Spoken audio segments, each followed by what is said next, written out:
कहना है हाँ कि राम राम कहते रहो और धरे रहो मन धीर, कारज सभी संवारी है सीतापति रघुवीर। तो राम कहे ओ भैया कोढ़ी तरह और जिनके तन नहीं चाम राम, अरे जिनके तन नहीं चाम राम, अरे जिनके तन नहीं चाम राम। संतों ने लिखा है कि राम कहे कोढ़ी तरह और जिनके तन नहीं चाम, अरे सुंदर देहिया पाई के मनुआ और भजलो हरि का नाम रामा, भजलो हरि का नाम रामा, भजलो हरि का नाम रामा। संतों ने लिखा है कि ये मानव रूपी काया मिली है और इस मानव रूपी काया को पा करके भगवान का भजन और भक्ति कर लीजिए, क्योंकि ये मानव तन बार बार नहीं मिलता है। और हमारे दिलीप भैया जी जो अच्छे ढोलक वादक हैं, ढोलक मास्टर हैं, कोढ़वा निवासी हैं, दिए हैं 51 रुपए दान। बोलिए भक्त और भगवान की जय।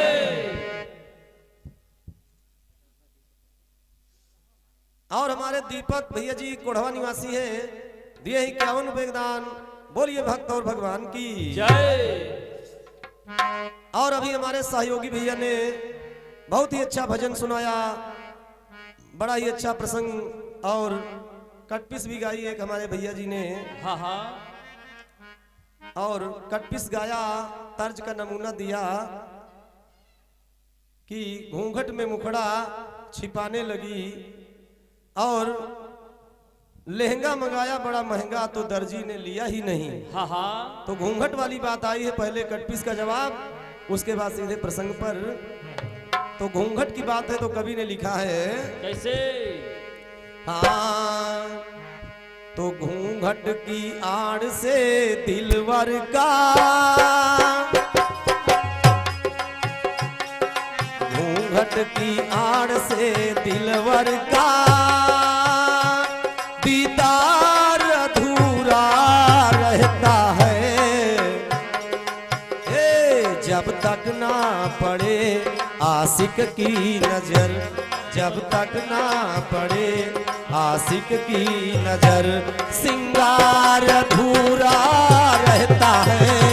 घूंघट की आड़ से दिलवर का दीदार अधूरा रहता है।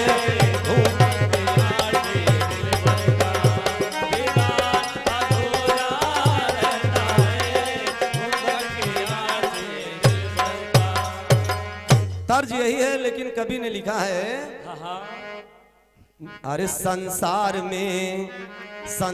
में निह संतानों का, संसार में निह संतानों का संसार अधूरा रहता है, जब तक ना खिले गोदी में सुमन, जब तक ना खिले गोदी में सुमन, तो परिवार अधूरा रहता है, अधूरा रहता है, परिवार अधूरा रहता है, परिवार अधूरा रहता है।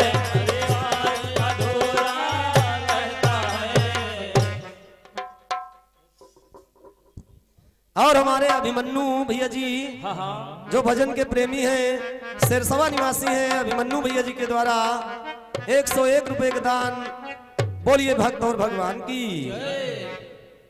लिखा गया और हमारे राजू भैया जी सिरसवा निवासी भजन के प्रेमी है, दिए हैं 101 रुपए दान। बोलिए भक्त और भगवान की जय। संसार में निःसंतानों का, संसार में जो भी आदमी है अगर उसके संतान नहीं है, निःसंतान, तो पूरा संसार अधूरा लगता है। और जब तक ना खिले गोदी में सुमन तो परिवार अधूरा लगता है। और कवि ने लिखा है कैसे? चंद्र दर्शन मिले तो भी, चंद्र दर्शन मिले तो भी, चंद्र दर्शन मिले तो भी व्रत का आधार अधूरा रहता है। चंद्र दर्शन मिले तो भी व्रत का आधार अधूरा रहता है। जब तक ना छुए पत्नी पति के चरण। करवा चौथ के व्रत में चंद्रमा का दर्शन नारी करती है निर्जला व्रत रहकर, लेकिन अधूरा रहता जब तक पत्नी पति के चरण न छुए। तो कवि ने लिखा है चंद्र दर्शन मिले तो भी व्रत का आधार अधूरा रहता है। आधार अधूरा रहता है।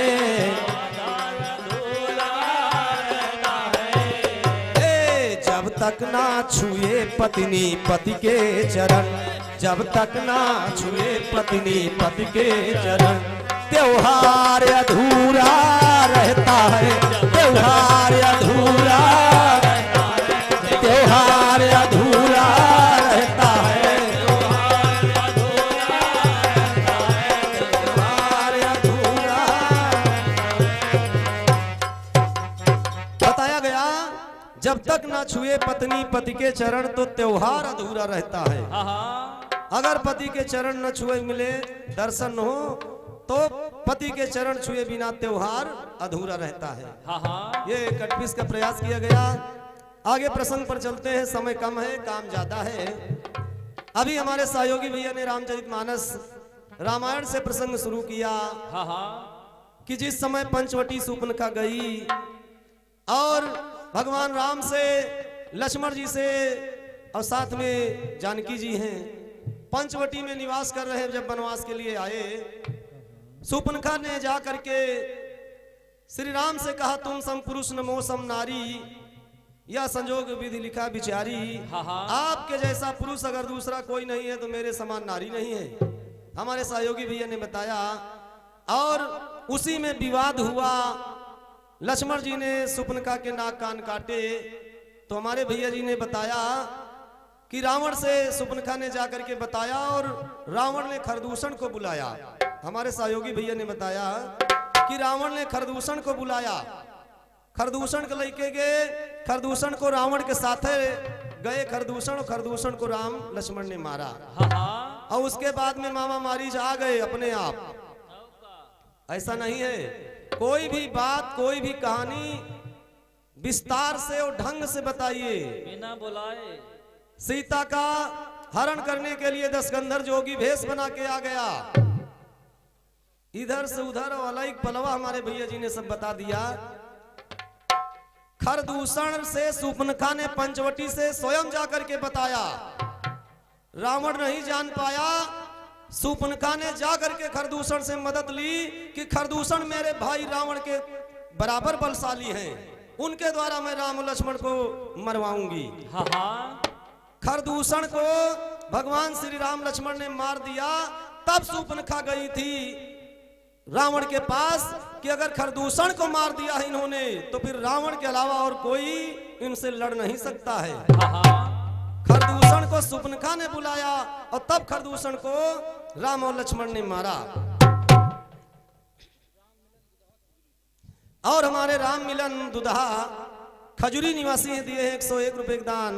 बोलिए भक्त और भगवान की जय। तो देखिए रामचरितमानस से प्रसंग हमारी तरफ से, और सीता का हरण हमारे भैया जी करा रहे हैं। लक्ष्मण जी रेखा खींच रहे, एक पुरुष आ गया। अभी बताएंगे कौन पुरुष आया और कौन वहां आया था, लेकिन शुरुआत से जो चीज इन्होंने नहीं बताई है और वो है सही, हाँ हाँ तो वो हमें बताना है। सीधे प्रसंग पर चलते हैं। हाँ हाँ पहले 4 लाइन भूमिका दिया है कवि ने। कैसे?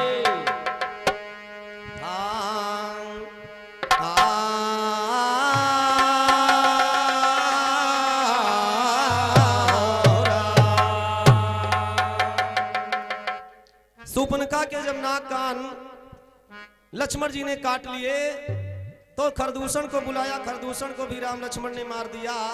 तब सूर्पनखा लंका को आती है, हाँ हाँ और लंका में आकर के सूर्पनखा नखरा कर करके और रो रो करके बता रही है। और रावण से क्या बताती है? क्या?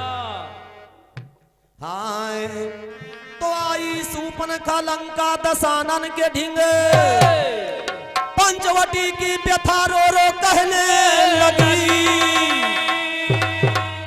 सब सभासद चकित हो लगी देखने, चक्षु से अश्रुधारा भी बहने लगी। क्रोध में उठ पड़ा वीर लंकापति, मान मर्यादा तूने मिटाया कहा। विश्व विजयी की भगिनी दशानन कहे, नाक और कान तूने कटाया कहां। जब सूर्पनखा लंका को गई और रावण के दरबार में जब पहुंची हाँ हाँ तो सूर्पनखा की इतनी बुरी दशा हो गई थी, खून बह रहा है, खून से लथपथ है। और जब उसकी दशा लंका निवासियों ने देखा, स्वयं लंकापति दशानन ने देखा, तो दशकंधर सिंहासन से उड़ जाता है और गुस्सा करके पूछता है कि सूर्पनखा, तुम्हारी ये दुर्दशा किसने किया?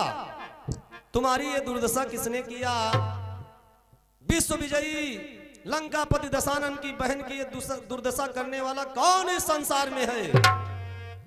तो सूर्पनखा रो रो करके और नखरा करे लाग, हाँ हाँ क्योंकि वो चाहती है कि मेरा भाई जाकर के उनसे युद्ध करे, झगड़ा करे। तो सूर्पनखा रावण से बताती है, और क्या बताती है? आए अरे रो रो सूर्पनखा, अरे रो रो सूर्पनखा बतावे कहानी। बरसे नयन जैसे बरखा का पानी, बरसे नयन जैसे बरखा के पानी।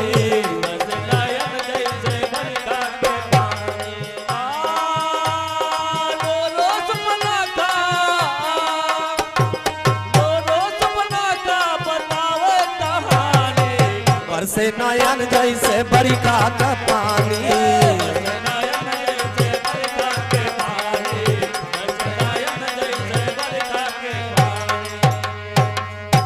सूर्पनखा ने कहा, भैया मैं पंचवटी घूमने गई थी, और मैं पंचवटी जब घूमने गई तो वहां अयोध्या नरेश राजा दशरथ के बेटे राम और लक्ष्मण आए। तो अयोध्या नरेश राजा दशरथ के बेटे राम और लक्ष्मण जब आए तो राम का भाई लक्ष्मण तो बड़ा सत्यानाशी है, हाँ हाँ साथ में उनके सीता हैं। और जब उन्होंने मुझसे मजाक किया, रावण की बहन जान करके जब उन्होंने मजाक किया, तो मैंने उस मजाक का विरोध किया। और जब विरोध किया तो राम के भाई लक्ष्मण ने मेरे नाक कान काट लिए।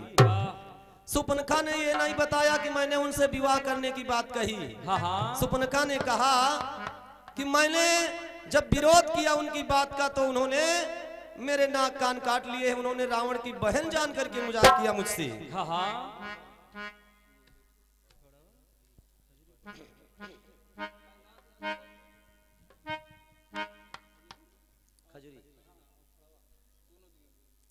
हमारे कैलाश यादव जो खजुरी और कोढ़वा दोनों जगह निवासी हैं, हाँ हाँ दिए हैं 101 रुपए दान। बोलिए भक्त और भगवान की जय। सूर्पनखा ने कहा, भैया आपकी बहन जान करके लक्ष्मण और राम ने मजाक किया मुझसे, मैंने मजाक का विरोध किया और इतनी खराब मजाक किया कि मैंने उसको जब रोका हाँ हाँ तो उन्होंने मेरे नाक कान काट लिए पंचवटी में। वाह तो रावण तो गुस्साता है कि तुम पंचवटी क्या करने गई थी?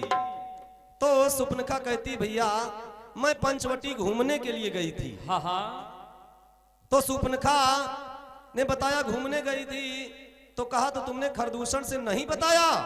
तब सुपनखा ने कहा कि खरदूषण के पास तो मैं गई थी पहले, खरदूषण को भी उन्होंने मार दिया है।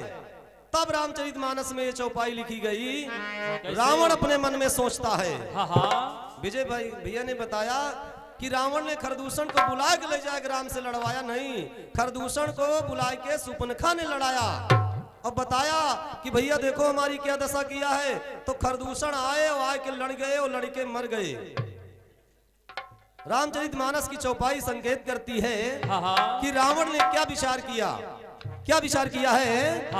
आए तो खरदूषण मो, हमारे भैया ने बताया था खरदूषण मौसम बलवंता तिन्ह कुमारे बिनु भगवंता।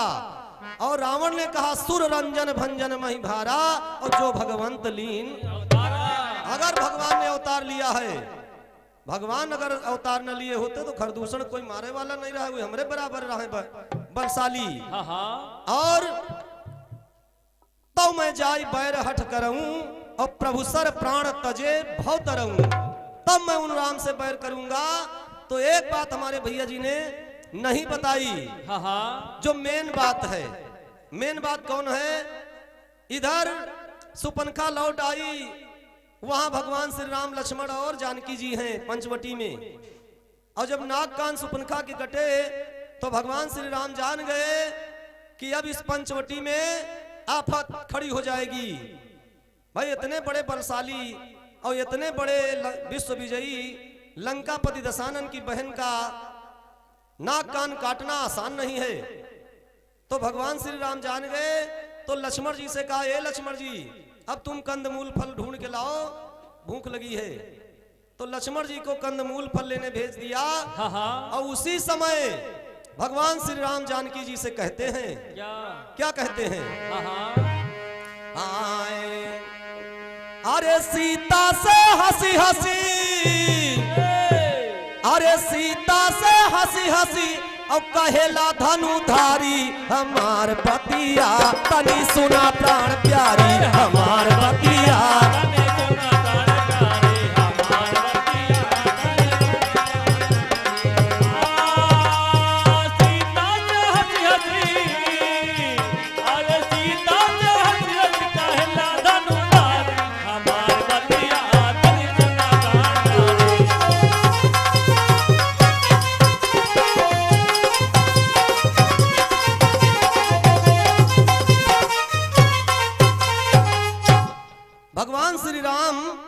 भगवान श्री रामचंद्र जी लक्ष्मण जी को कंदमूल फल लेने भेज दिए और सीता से कहते हैं कि ये प्राण प्यारी और प्राण प्रिय सुन रुचिर सुशीला,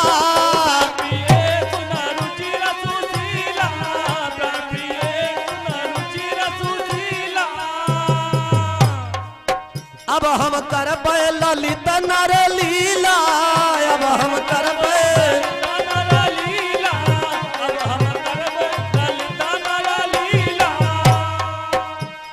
अग्नि में निवास करा, अरे अग्नि में निवास करा जनक दुलारी हमार बतिया, तनी सुना प्राण प्यारी हमार बतिया।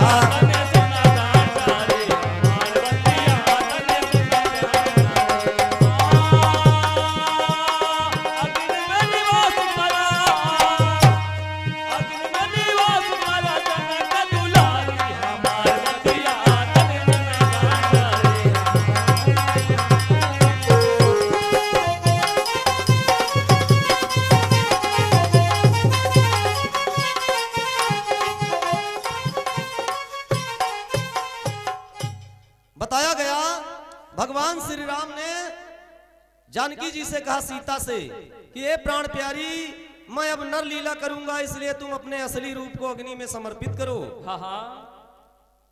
अब तुम करो अग्नि में वासा, जब लग करूं निशाचर।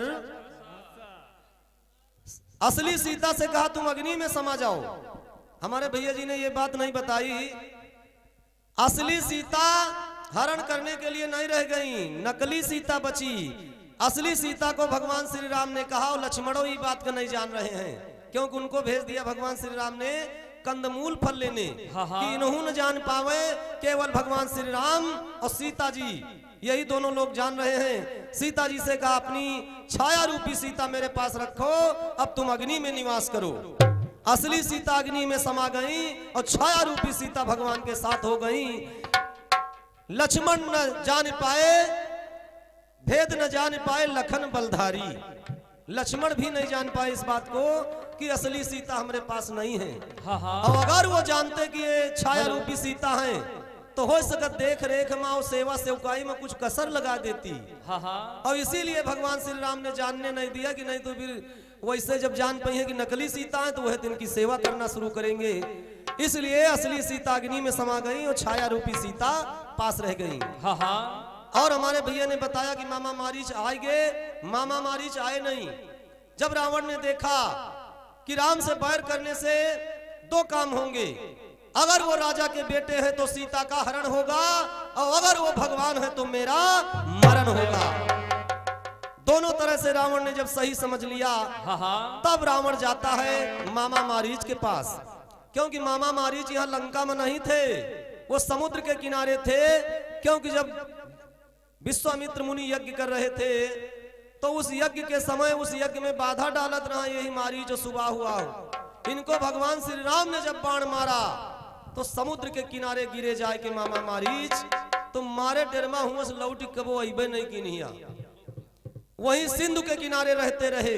और आज जब लंकापति दशानन मुसीबत में फंसा, कोई उसकी मदद करने वाला नहीं है, तब रावण जाता है अपने मामा मारीच की मदद मांगने। हाँ हाँ और जब मामा मारीच की मदद मांगने रावण गया, रावण स्वयं बुलाने गया था मामा मारीच को। और जब बुलाने गया तो मामा मारीच जान गए कि रावण का आज कोई जरूर बड़ा भारी काम पड़ा हो, तब आया हमारे पास। नहीं आज तक कबो खबर नहीं ली कि मामा जिंदा है कि मरे हैं। हाँ हाँ और जरूरत पर ही कभी कभी कोई आदमी मतलबी आदमी जरूरत पे याद करते हैं। और जब रावण पहुंचा मामा मारीच के पास समुद्र के किनारे तो मामा मारीच ने कहा, ए दशानन, बड़ा उदास चेहरा तुम्हारा, काहे आज इतना मुरझाए हुए हो, काहे इतना उदास हो? तो मामा मारीच पूछते हैं रावण से, हाँ हाँ आए अरे काहे तोहरा के मनवा उदास बावरे, काहे तोहरा के मनवा उदास बावरे, काहे तोहरा के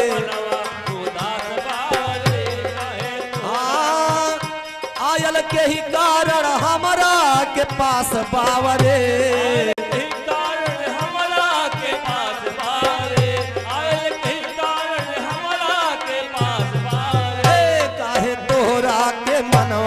उदास बावरे।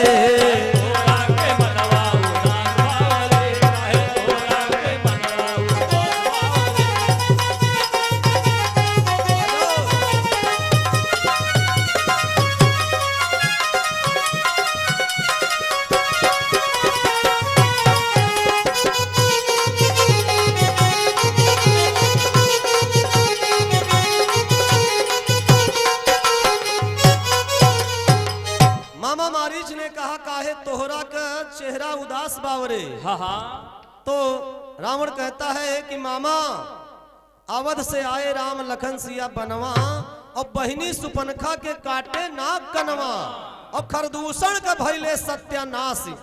काला खरदूषण का सत्यानाश कर दिया है। हाँ हाँ तो मामा मारीच का अलग, तो फिर हमें क्या करना है? तब रावण कहता कि तुम कपटी मृग बन करके चलो, मुझे सीता का हरण करना है। तब तो मामा मारीच एकदम इनकार कर दिए। और इसलिए मामा मारीच ने इनकार किया क्योंकि कहत है, एक कहावत देहात में कही गई है कि दूध की जली बिल्ली जो है माठा भी फूंक फूंक पियते हैं। हाँ हाँ मामा मारीच को मालूम है कि वे वही राम है जिन्होंने यज्ञ में बाधा मैंने डाला था तो मारा था बाण, तो हम समुद्र के किनारे हमार दुर्दशा होगी, केवल जान बचेगा। और उन्हें राम से रावण फिर कह रहा चलो सामना करो। इसलिए मामा मारीच इनकार कर दिन, कहा लग नहीं हम वहां नहीं जाएंगे। और मामा मारीच ने रावण को समझाया भी। कहा लग मामा मारीच कहने लगे, रावण भगवान श्री राम से बैर न करो, अभी तो खरदूषण का सत्यानाश हुआ है। और अगर राम से बैर करोगे तो लंका का नाश हो जाएगा और सब सत्यानाश हो जाएगी। हाँ हाँ तो मामा मारीच ने जब समझाना चाहा रावण को, तो रावण कहला मामा अगर न चली हो तो हम तुमका मार डाला। मामा मारीच के ऊपर रावण बिगड़ गया, कहला कि अगर हमारी बात को मान करके तुम पंचवटी नहीं चलोगे तो मैं तुमको अभी मार डालूंगा। तो मामा मारीच ने सोचा हाँ हाँ कि अगर रावण मार डाली तो फिर हिया के हाथे, इस हत्यार के और पापी के हाथे मरना हम नहीं चाहिए थे। इससे बढ़िया तो भगवान ही मारे तो फिर कल्याण हो जाई हाँ हाँ और मुक्ति हो जाई। चौपाई में कवि ने लिखा है, गोस्वामी तुलसीदास बाबा ने लिखा है कैसे कि मामा मारी जब जानिन कि रावण हमका मार डाली तो इससे अच्छा चलो अभी की बात मान के चले हम पंचवटी, हाँ हाँ और भगवान मरी है तो हमार तरन तारण हो जाई। तो कवि ने लिखा है कैसे हाँ अरे उभय भांति दे खेसे निज मरना, तब ताके सी रघुनायक सरना। उभय भांति दे खेसे निज मरना, तब ताके सी रघुनायक सरना।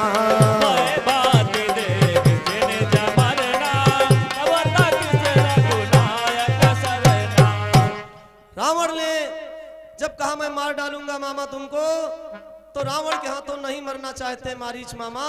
तो कहा चलो, तब सोने का मृग बन करके आए और जब पंचवटी के इधर उधर घूमने लगे, सीता ने देखा और जब सीता ने देखा और कहा ये मृग चाहिए, हमारे भैया ने सुनाया है और सीता को समझाया भगवान श्री राम ने कि ये सोने का मृग नहीं है। हाँ हाँ लेकिन सीता जिद करने लगी क्योंकि छाया रूपी सीता है, असली सीता है नहीं। और जान रहे भगवान और जान रही है जनक नंदनी भी, क्योंकि छाया रूपी सीता है कि अब निशाचरों की संहार की समय आ गया है। हाँ हाँ अब निशाचरों का वध यहीं से होना प्रारंभ होगा। तो माता सीता ने कहा ये मृग की मृगशाला लाओ। भगवान ने मना किया कि सोने का मृग होता ही नहीं है, सीता तुम क्या कह रही हो। सीता ने कहा नहीं स्वामी हमें मृगशाला चाहिए। तब भगवान श्री राम धनुष बाण लेकर के मृग का पीछा करते हैं और कपटी मृग इधर उधर भागता है। कवि ने उड़ान में भाव दिया है कैसे हाय तो कपटी मृग लखी श्री राम को इधर उधर को भागा, और कठिन बाण श्री राम ने मारा और बाण हृदय में लागा हो। अरे मामा से नीच कहे मीठी बतिया, अरे धरनी पर गिराया भागा बाण हृदय के बीच। मामा से नीच का मीठी बतिया,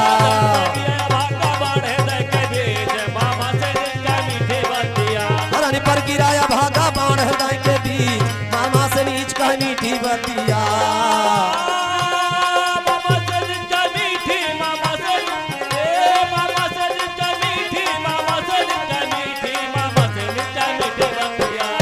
गिराया भागा बाण हृदय के बीच। मामा से नीच का मीठी बतिया,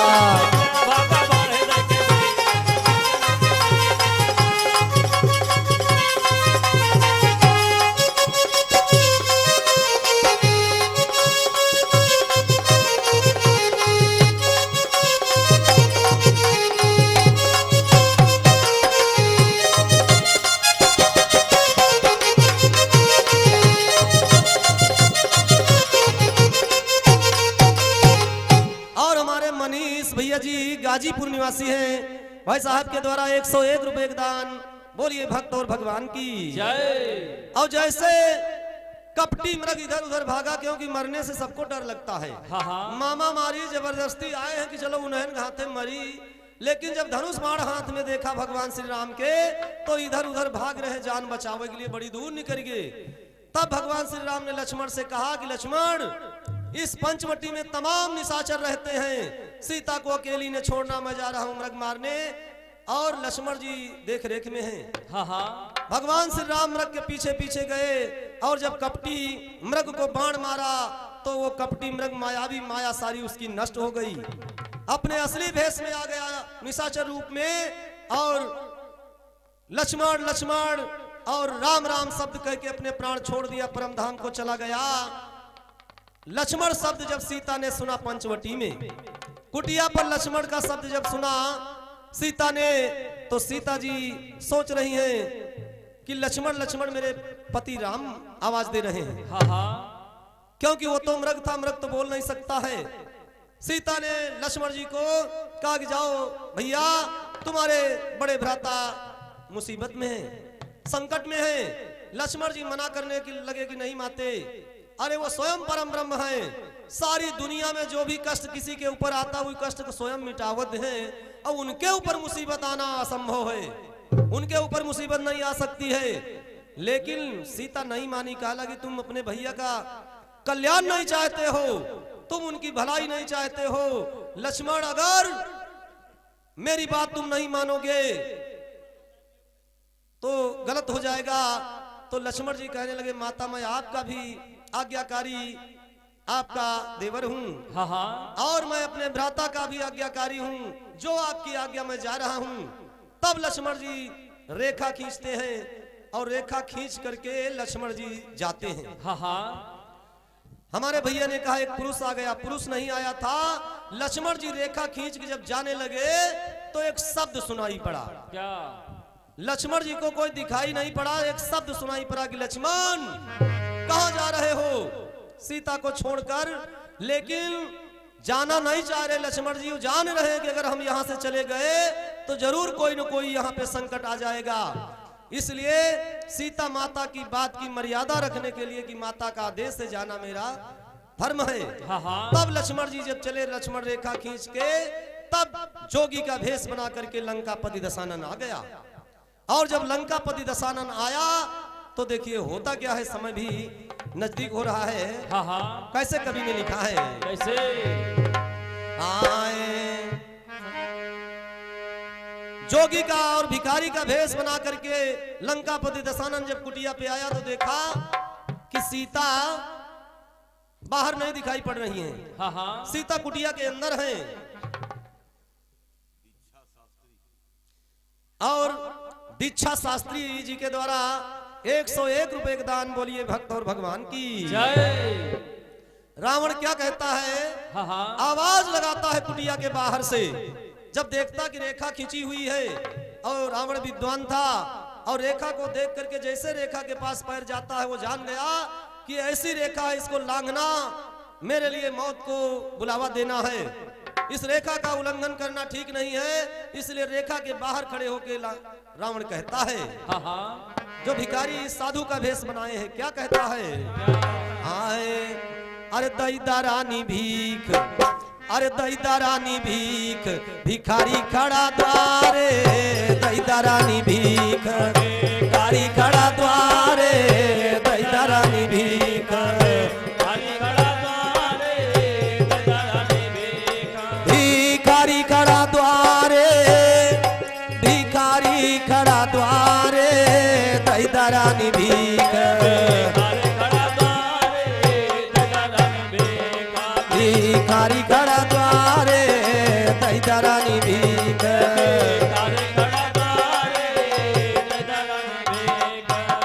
कहने लगा रावण के रानी आपके द्वार पे भिखारी खड़ा, भिक्षा दे दो। तो सीता जी कंदमूल फल लेके चली कुटिया से बाहर। अरे अतिथि जान तब कंदमूल फल देने लगी वैदेही,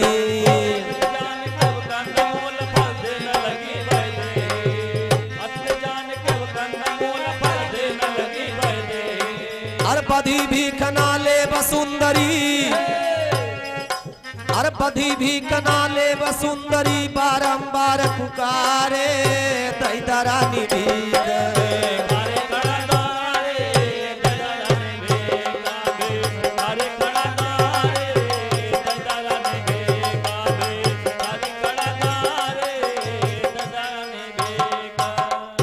जब भिक्षा लेकर के रेखा के अंदर से ही सीता ने देना चाहा, हाँ हाँ तो साधु बाबा यानी लंकापति दशानन को छल और कपट करना है, इसलिए कहा बंधी भिक्षा मैं नहीं लेता हूं, रेखा के बाहर आओ। सीता ने सोचा कि रेखा के बाहर जाना उचित नहीं है, लेकिन अगर ये साधु लौट गया दरवाजे से हाँ हाँ तब तो बहुत बड़ा अनुचित हो जाएगा। इसलिए सोचा ये साधु महात्मा है, ये कोई राक्षस नहीं है, कोई निशाचर नहीं है। रावण के छल कपट को सीता नहीं समझ पाई और रेखा के बाहर आ गई। हाँ हाँ जैसे रेखा के बाहर पैर निकाला तो देखिए होता क्या है। क्या होता है? आए तो लांघ गई रेखा वैदेही झट से बाहर आई। लाग गई रेखा वैदेही झट से बाहर आई। लाग गई रेखा वैदेही झट से बाहर आई। अरे तब रावण निज नाम बतावा अपन नाम पुकारे तैदा रानी भीख। भिखारी खड़ा द्वारे तैदा रानी भीख।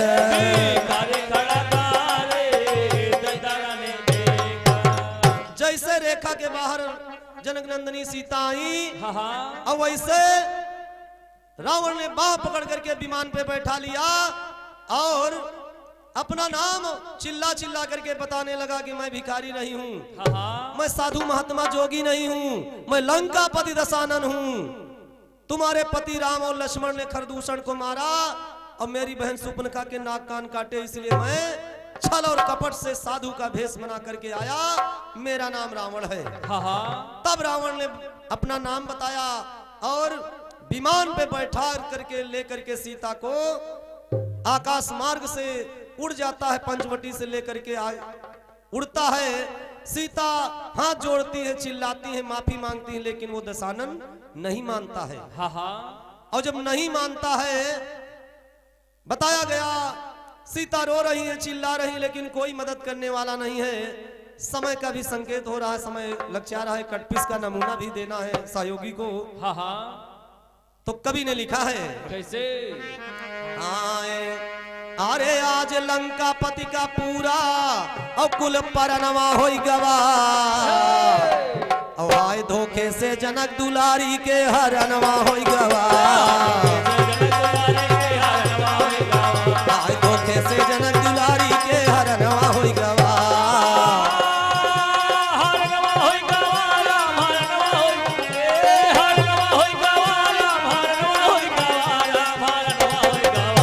धोखे से जनक दुलारी के हरनवा होई गवा।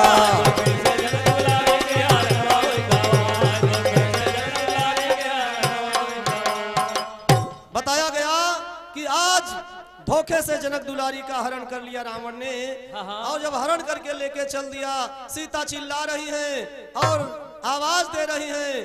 धीरे धीरे जटायु को जब पता चला और जटायु जब जान पाया कि ये निशाचर सीता माता का हरण करके लेके जा रहा है, जटायु ने रोकना चाहा और जटायु रोकने का प्रयास करता है, रावण से युद्ध लड़ता है।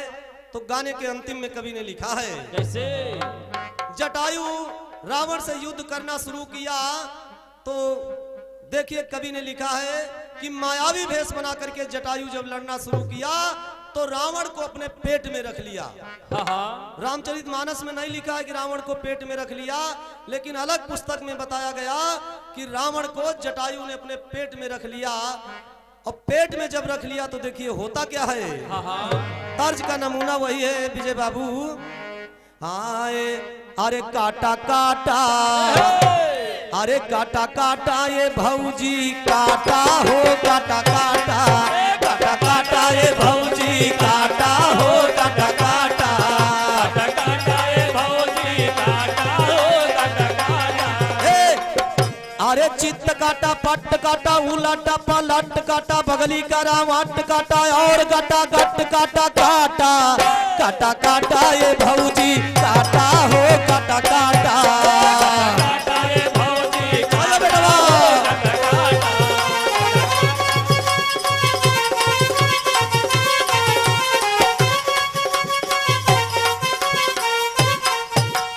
बताया गया तर्ज का नमूना यही है, लेकिन रावण को जटायु ने पेट में रख लिया तो कवि ने लिखा है कैसे?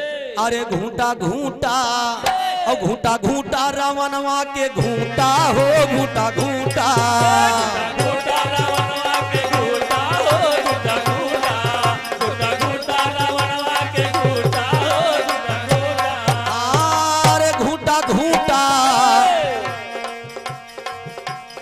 समझ ले हो ना ए विजय बाबू, अरे समझ ले हो ना मूरी भाटा हो घूटा घूटा घूटा घूटा रवनवा के घूटा हो घूटा घूटा, ए समझ ले हो ना मूरी भाटा हो घूटा घूटा घूटा के घूटा हो घूटा घूटा।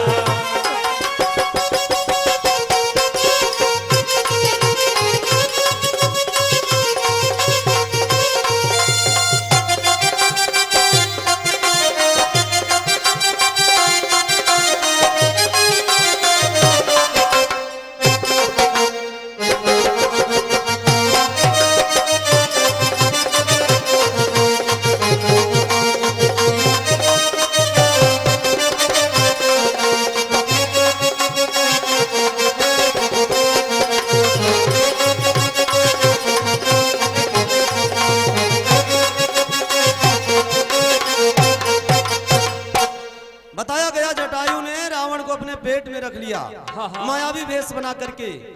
तो गाने का समय लास्ट हो रहा है, इसलिए कटपिस का नमूना है। कैसे? और कटपिस वही उस जगह से है। आए अरे शर्मा के मुंह न फेर नजर के सवाल पर, शर्मा के मुंह न फेर नजर के सवाल पर, लाती है ऐसे मोड़ पर, लाती है ऐसे मोड़ पर किस्मत कभी कभी,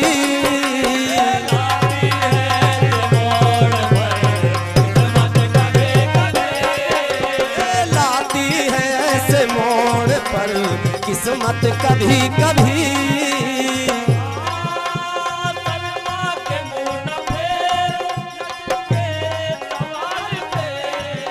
अरे लाती है ऐसे मोड़ पर किस्मत कभी कभी, लाती है ऐसे मोड़ पर किस्मत कभी कभी। मिलती है जिंदगी में, मिलती है जिंदगी में मोहब्बत कभी कभी, मिलती है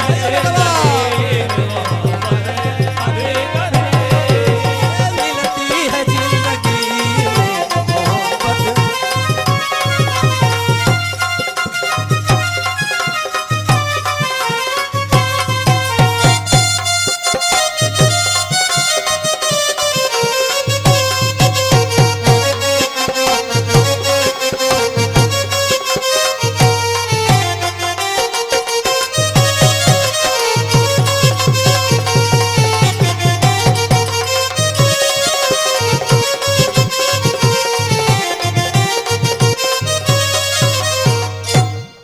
बताया गया यही तर्ज का नमूना है, लेकिन कवि ने लिखा है कटपिस में कि राजा हो या प्रजा, योगी हो या यतीम, राजा हो या हो प्रजा, योगी हो या यतीम, राजा हो या हो प्रजा, योगी हो या यतीम।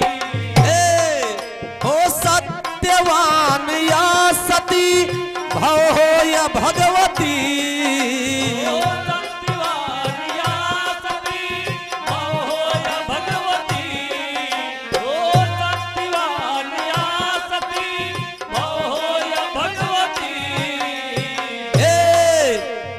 आता है वक्त सब पर, आता है वक्त सब पर भीषण कभी कभी, आता है वक्त सब पर भीषण कभी कभी, आता है वक्त सब पर भीषण कभी कभी, आता है वक्त सब पर भीषण कभी कभी।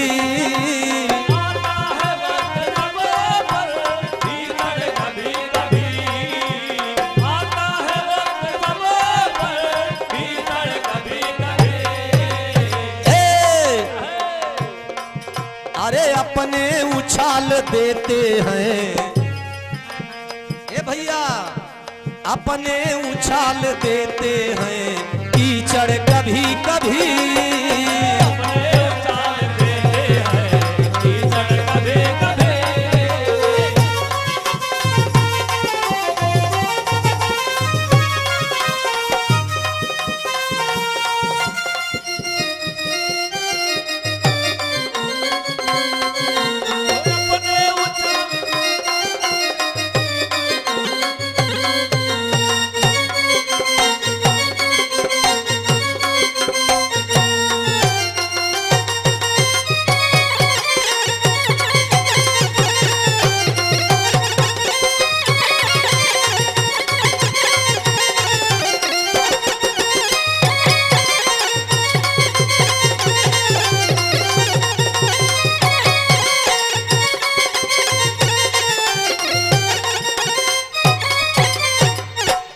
बताया गया कि राजा हो या प्रजा, और योगी हो या यति, हो सत्यवान या सती, भव हो या भगवती। हाँ हाँ आता है वक्त सब पर भीषण कभी कभी, और अपने उछाल देते हैं कीचड़ कभी कभी। अभिमन्यु भैया, अगर कीचड़ उछालने वाला आदमी होता वो अपना ही होता है, चाहे अपने परिवार को हो, चाहे अपने रिश्तेदार कोई हो। कीचड़ अगर उछालता है तो अपना ही होता है। जैसे भगवान श्री राम अयोध्या में थे, और उनके ही अयोध्या का धोबी, उसने कीचड़ उछाला कि हम राम ना हैं जो लंका में सीता इतने दिन रही और आई, तो उनको अपना लिए। यानी वो कीचड़ उछाला किसने? भगवान के ही अयोध्या के धोबी ने। वो धोबी भगवान के ही अयोध्या का प्रजा था, तो अपने उछाल देते हैं कीचड़ कभी कभी। आता है वक्त सब पर भीषण कभी कभी। कभी अगले टुकड़े में लिखा कवि ने, कैसे? पांचों पति है मौन, मौन असहाय हो गई, अपनों के उपहास का अपर्याय बन गई। ये उस समय की बात है जब जुआ में धर्मराज युधिष्ठिर हारे हुए हैं, और सब कुछ जब हार गए तो अपने आप को लगा दिए द्रौपदी को भी। अब इसलिए जब द्रौपदी का चीरहरण हो रहा था, तो द्रौपदी का चीरहरण हो रहा है, तो धर्मराज युधिष्ठिर, भीम, नकुल, सहदेव, अर्जुन जैसे गंडीधारी उस सभा में बैठे, लेकिन बोले की हिम्मत नहीं है, क्योंकि हारे हुए हैं, कुछ बोल नहीं सकते हैं। भीष्म पितामह भी बैठे हैं, गुरु द्रोणाचार्य भी बैठे हैं, एक नारी का अपमान हो रहा है, लेकिन उस सभा में बोलने वाला कोई नहीं है। तो अपनों के उपहास यानी चीरहरण करने वाले भी दादा कोई और नहीं रहे, सब अपने परिवार के।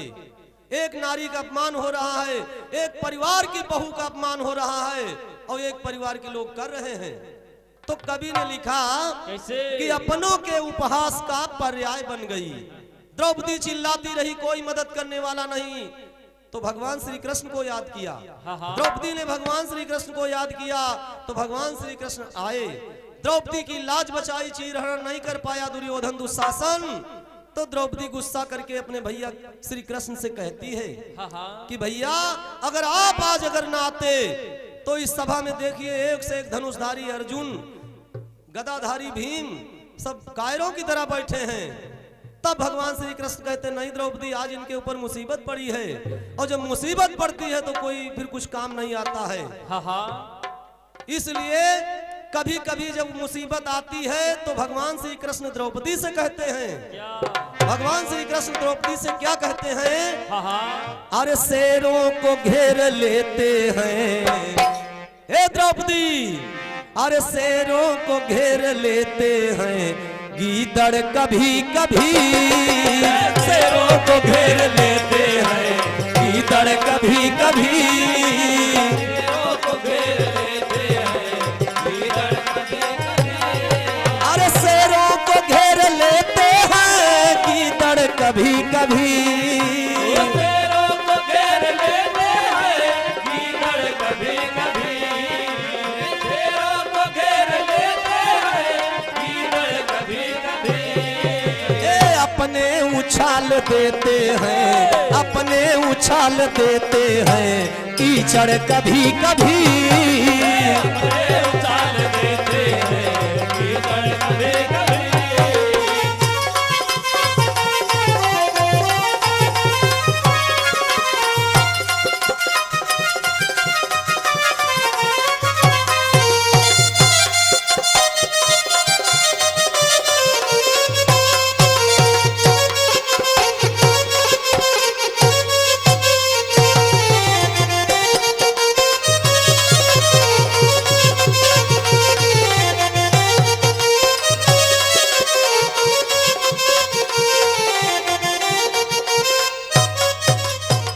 भगवान श्री कृष्ण ने समझाया, द्रौपदी कभी कभी जब समय आता है और मुसीबत आती है तो शेरों को घेर लेते हैं गीदड़ कभी कभी। जब शेर कमजोर हो जाता है और या मुसीबत का मारा होता है तो गीदड़ घेर लिए थे, शेर की कुछ नहीं चलत है, जबकि शेर जंगल का राजा होता है। तो मुसीबत पर भिल्लन लूटी गोपिका वही अर्जुन वही बाण, नहीं काम करत रहे वैसे आज इनके ऊपर मुसीबत है। तो अंतिम में कवि ने लिखा है हाय तो विद्वोत्तमा कवित्वता का कोई जोड़ ना मिला, पर मूर्ख के जवाब का कोई तोड़ ना मिला। कवि ने लिखा कि एक विद्वोत्तमा नाम की विद्वान महिला थी। बहुत ही शास्त्र का उसे ज्ञान था दादा, और इतना शास्त्र का ज्ञान था कि उसको अभिमान आ गया, घमंड आ गया, और उसने ये प्रतिज्ञा कर लिया कि जो मुझे शास्त्र में विद्वता में मुझको परास्त कर दिए उसके साथ मैं विवाह करूंगी। जब उस विद्वान महिला ने ये शर्त रखी तो एक से एक विद्वान आए, कहा लग इनका बहराए को इनसे विवाह कर ले। आप आए एक से एक विद्वान, लेकिन उस विद्वान महिला से शास्त्र में कोई जीत नहीं पाया। विद्वान लोग सोचे लग ये तो बड़ी विद्वान महिला है। तो विद्वानों ने एक सलाह मिलाया कि कैसे अपमान का बदला चुकावा जाए, और मुस्कान के द्वारा 101 रुपए का दान इसी ग्राम से। बोलिए सच्चिदानंद भगवान की जय। तो उन विद्वानों ने कहा कि अब हम लोगों से बड़ा कोई दुनिया में नहीं है। तो उन लोगों ने कहा कि ऐसे आदमी के साथ इसका विवाह करा दिया जाए कि योग जिंदगी भर याद रहे। तो उन विद्वानों ने सलाह मिला करके कहा चलो कहूं कोई मूर्ख आदमी ढूंढ लावा जाए। मूर्ख आदमी ढूंढने के लिए चले, और ढूंढते ढूंढते एक गांव के बाहर जब पहुंचे तो एक पेड़ पर चढ़ा एक आदमी जिस डाल को काट रहा वह बैठा था। तो उन विद्वानों ने जान लिया कि यह मूर्ख है, क्योंकि जब इसका यह नहीं पता है इसको कि जिस डाल पे मैं बैठा हूं वह काट रहा हूं। तो उन विद्वानों ने कहा भैया नीचे उतर आओ। तो उसने डांट के कहा कि तुम लोग अपन काम करो, हमका अपन काम करे दो। तो उन विद्वानों ने कहा नहीं भैया तुम्हारा विवाह कराना है, हम सगाई लेके आए हैं। तब तो मार झटपटा के उतर आया, लालच में कि विवाह हो जाए हमारा। उतर के आया तो कहा लग देखो तुमको विवाह करना है, लेकिन मैं जहां ले चल रहे हैं हम लोग वहां चल करके तुमको अगर उधर से वो महिला इशारा करेगी तो इशारा के इशारे से जवाब दियो। और हम लोग फैसला तो कहा लग हम लोग करे वो फैसला जो कोई करी वो एक जीत हो जाई। उसको बुलाए के लाए और कहा विद्वान महिला से कि हाँ तुमसे शास्त्र कराने के लिए 2 आदमी हम ढूंढ के लाए हैं। जैसे उस महिला ने विद्वान महिला ने एक उंगली उठाई तो उस मूर्ख आदमी ने 2 उंगली उठाई, यानी उसने ऐसे इशारा किया कि यानी उस एक उंगली का जवाब दिया 2 उंगली से कि हम दोनों फोड़ डारब आंखी तुम्हारी। तो उस महिला ने कहा नहीं हम आंखी फोड़े नहीं कहे, हमने एक का मतलब परमात्मा एक है। तो उस मूर्ख ने कहा कि एक नहीं 2, एक है आत्मा और एक है परमात्मा, इसलिए हम 2 उंगली उठाए हैं। यह बात जब उसकी फेल हो गई तब उसने 5 उंगली उठाई तो उसने मुक्का बांध के काला 5 तत्व से ये शरीर बना है, इसका ये मतलब हुआ। तब उन विद्वानों ने फैसला करके कहा कि देखो तुमको इस मूर्ख आदमी ने हरा दिया, इसलिए इसके साथ तुमको विवाह करना होगा। तब कवि ने लिखा है कैसे कि उस मूर्ख का विवाह जब उस विद्वोत्तमा के साथ हुआ तो वही मूर्ख आदमी आगे चलकर महाकवि कालिदास हो गए। तो कवि ने लिखा है कैसे अरे ज्ञानी को ज्ञान देते हैं, अरे ज्ञानी को ज्ञान देते हैं लीचड़ कभी कभी, ज्ञानी को ज्ञान देते हैं लीचड़ कभी कभी, ज्ञानी को ज्ञान देते हैं लीचड़ कभी कभी। हाँ ज्ञानी को ज्ञान देते हैं लीचड़ कभी कभी, ज्ञानी को ज्ञान देते हैं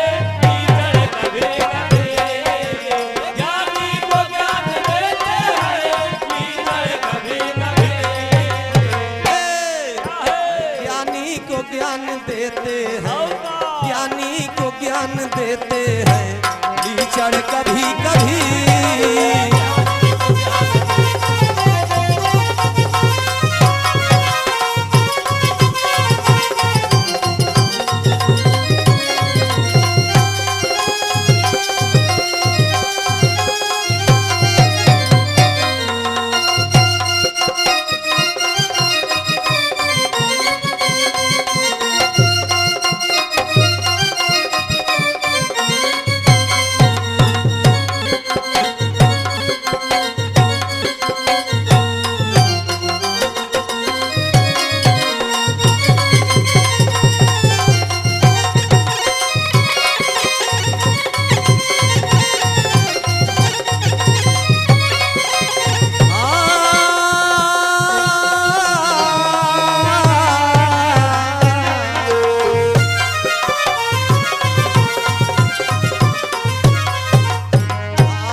समय पर न बारंबार। समैया की बात है, समय पर न बारंबार। समैया की बात है, समय पर न बारंबार। और समय पर गए हरिश्चंद्र पे, समय पर गए हरिश्चंद्र पे, जमर घट के बने रखवार। समय पर गए हरिश्चंद्र पे, जमर घट के बने रखवार। समय पर गए हरिश्चंद्र पे, जमर घट के बने रखवार।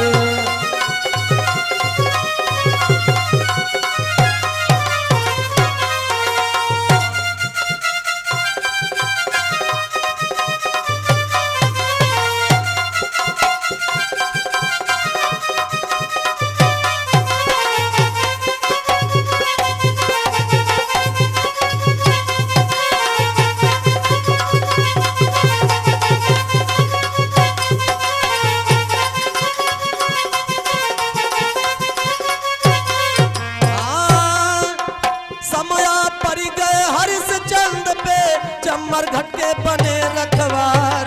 समय पर गए हरिश्चंद्र पे, जमर घट के बने रखवार। समय पर गए हरिश्चंद्र पे, जमर घट के बने रखवार।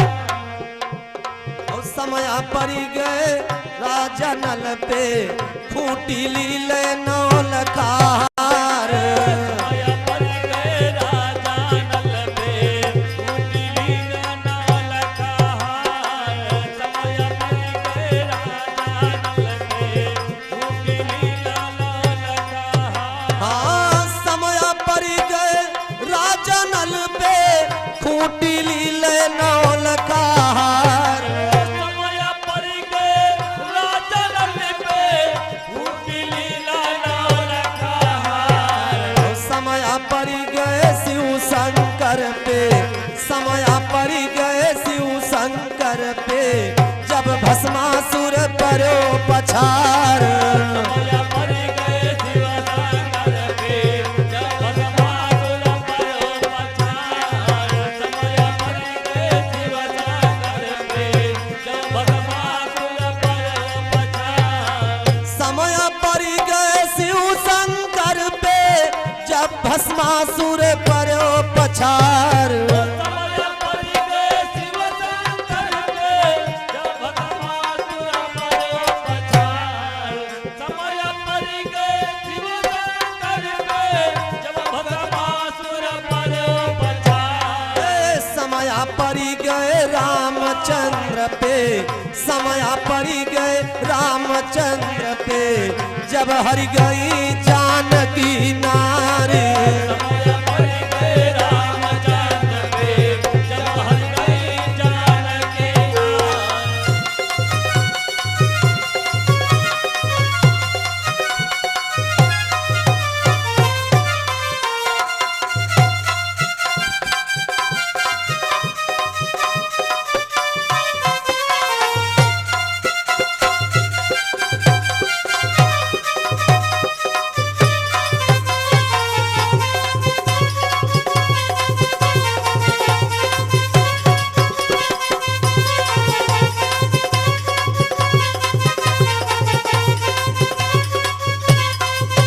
हाँ, समय पर गए रामचंद्र पे, जब हरि गई जानकी नारी। समय पर गए रामचंद्र पे, जब हरि गई जानकी नार। समय पर गए रामचंद्र पे, जब हरि गई जानकी नार। और हमारे मनीष भैया जी गाजीपुर से दिए हैं 101 रुपए का दान। और हमारे आदर्श और आराध्या जी के द्वारा 20-20 रुपए का दान। बोलिए भक्त और भगवान की जय। अरे समय पर गए समय पर गए रामचंद्र पे, जब हरि गई जानकी नार। समय पर गए धर्मराज पे, समय पर गए धर्मराज पे, सब कुछ गए जुआ में हार। समय पर गए धर्मराज पे, सब कुछ गए जुआ में हार। समय पर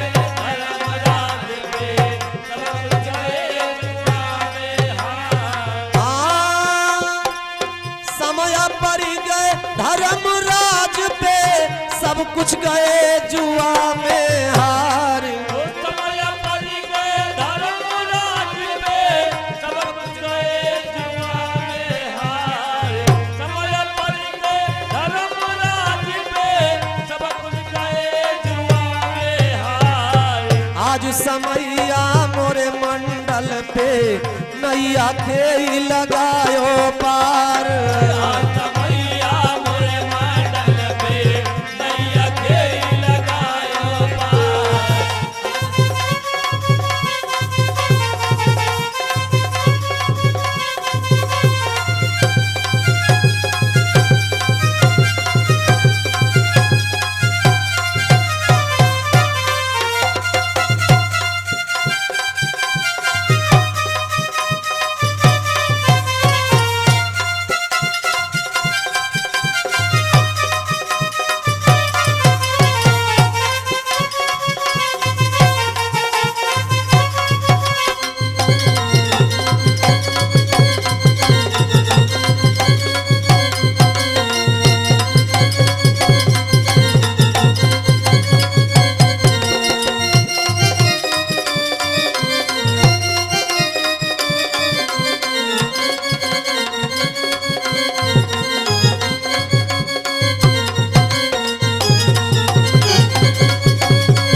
बोलिए सच्चिदानंद भगवान की जय हो, बोलिए सकल समाज की जय हो, बोलिए सहयोगी मंडल की जय हो। तो देखिए लास्ट में जो हमने कटपीस गाया, कभी कभी आता है वक्त भीषण सब पर, कभी कभी वो अपने उछाल देते हैं कीचड़। ये कभी कभी वाली कटपीस है विजय बाबू। हाँ हाँ।